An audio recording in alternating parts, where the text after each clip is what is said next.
तो यह सर्फर किसी तरह से सभी समय का सबसे कुख्यात गहनों का चोर बन जाता है।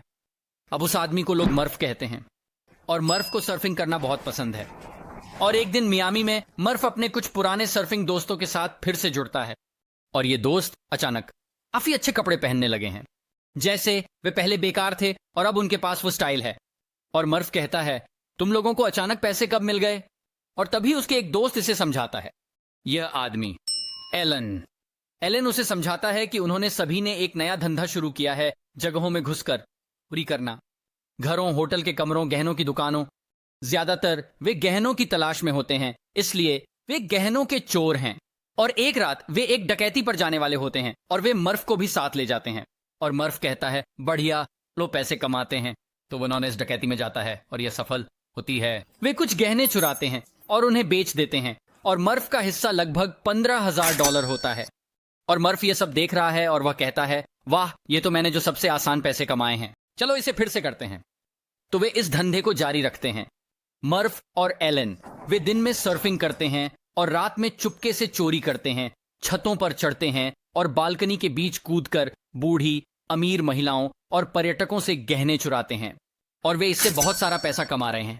और जल्दी ही वे एक और दोस्त को शामिल कर लेते हैं, ये आदमी रॉजर। और रॉजर उनके लिए देख रेख करने वाला और भागने वाला ड्राइवर बन जाता है और ये सब उनके लिए बहुत अच्छा चल रहा है।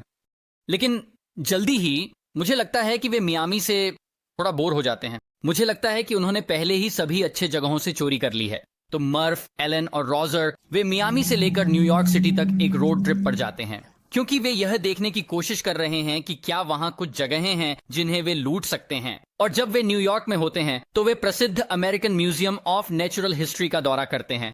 और American museum of natural history में एक प्रदर्शनी है जिसे द हॉल ऑफ जेम्स कहा जाता है, जो दुनिया के कुछ सबसे दुर्लभ और महंगे गहनों को रखता है।